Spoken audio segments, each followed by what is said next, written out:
लोकसभा में नेता प्रतिपक्ष राहुल गांधी ने अभी हाल ही में दिल्ली के जवाहरलाल नेहरू स्टेडियम में आयोजित नॉर्थ ईस्ट फिल्म फेस्टिवल में शिरकत की, जहां उन्होंने नॉर्थ ईस्ट के म्यूजिक आर्टिस्ट से मुलाकात कर उनकी समस्याएं सुनी, उनके संघर्ष को जाना और अब उन्होंने इस फेस्टिवल से जुड़े अपने अनुभव साझा किए हैं। तो क्या कुछ कहा है राहुल गांधी ने और क्या है ये पूरी खबर, जानेंगे इस रिपोर्ट में। दिल्ली के जवाहरलाल नेहरू स्टेडियम यानी जेएलएन में आयोजित नॉर्थ ईस्ट फिल्म फेस्टिवल में कांग्रेस सांसद राहुल गांधी ने अभी हाल ही में शिरकत की थी। वहां उन्होंने मौजूद युवाओं और म्यूजिक आर्टिस्ट का जोश बढ़ाया, सबसे बात की, उनका हालचाल जाना, समस्याएं सुनी और उनके संघर्ष को भी जाना। वहीं इस कार्यक्रम को लेकर उनका बयान सामने आया है, उन्होंने अपने अनुभव साझा किए हैं। एक पोस्ट में राहुल ने कहा, मैंने नई दिल्ली में sound without conflict music festival में एक यादगार शाम बिताई, जहां उत्तर पूर्व भारत की जीवंत आवाजों और सांस्कृतिक झलक ने मंच पर अपनी चमक बिखेरी। रिमेन माशांगवा की लोक धुनों और बोरकुंग हरंग खाल के रैप रॉक जोश से लेकर टेट्सेओ सिस्टर्स के मधुर तालमेल और ताबा चाके के रूहानी संगीत तक,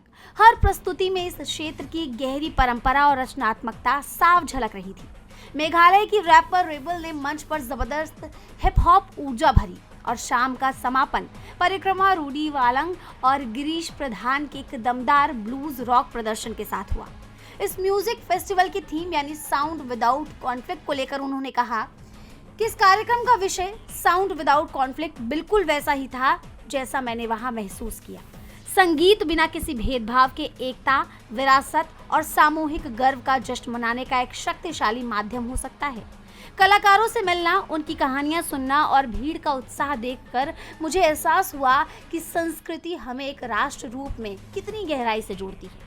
ये शाम उत्तर पूर्व लोगों, उनकी संस्कृति, इतिहास और उनकी आवाज़ों को सम्मान देने के बारे में थी।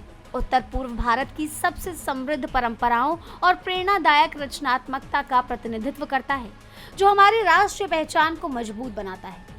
जब हम एक दूसरे को सुनते हैं और सम्मान के साथ अपनी विविधताओं को स्वीकारते हैं, तो हम उस एकता को और मजबूत करते हैं जो हमें एक देश के रूप में जोड़ती है। म्यूजिक आर्टिस्टों से बातचीत के दौरान राहुल ने यह भी कहा कि अगर उन्हें किसी म्यूजिक इंस्ट्रूमेंट को सीखने का मौका मिला तो वो ड्रम बजाना सीखेंगे। वहीं अब उनकी बातचीत चर्चा का विषय बन गई है। डीबी लाइव की रिपोर्ट।